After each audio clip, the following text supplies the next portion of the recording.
Here is your weather today. Today is Saturday, September 11th, 2010. We got some active tropics going on. We're going to discuss that in a minute here. Let's just take a look at an overview of different watches and warnings. Got some frost and freeze weather occurring in the west in spotty areas. Fire dangers across Wyoming and parts of South Dakota. Got some scattered flood events down here in Texas and Arkansas, especially Kentucky, even Missouri. Some of this is river flooding, and the James River up here in South Dakota still remain flooded in a few places since about March or April. So they've been flooded for quite a long time. Sorry for all the shakiness, anyways. Alrighty. It's going to take a look at the tropics now. We got a high potential area. This is in the Caribbean here. Showers and thunderstorms rapidly increased overnight. It's becoming very clustered. This is Igor. The thunderstorm area is not as clustered anymore. It's more in a rain band type, which indicates that Igor is approaching hurricane strength. Information about Hurricane Igor will be given in just a minute. Take a look at the East Atlantic. This picture of Igor does not match up with the one that we just saw.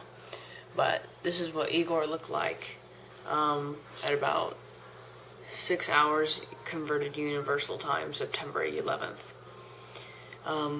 So that's what Igor looked like. It's very clustered, very, very clustered. And it was actually weaker then.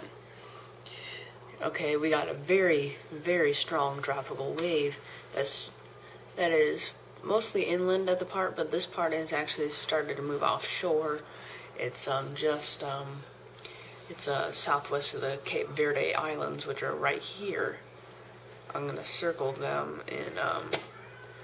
I'm gonna circle the Cape Verde area in black. So that's the Cape Verde area in this black circle. Alright, so that one we're going to continue to watch. This one, if it becomes in a favorable environment, could become something pretty big. So we're going to watch this one. This one we could really see something out of. The same with Igor. In the Caribbean, okay, hang on. Okay, we're going to take a closer look at this developing system. This shows a close-up of the main cluster of storms. It is developing a circulation, they say. It's not a closed circulation yet, but it is well defined now. The center of circulation, or the minimal pressure, is about right here where this red dot is. That's the main center of circulation.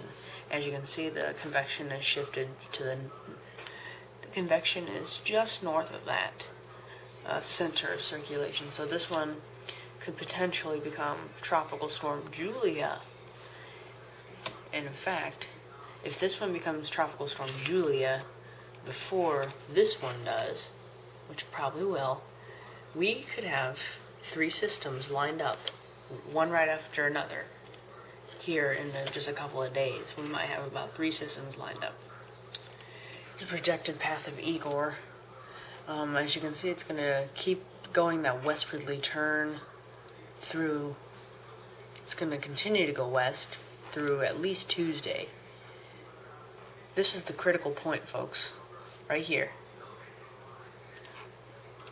Right there is your critical point. This is where hurricane winds will reach major hurricane status.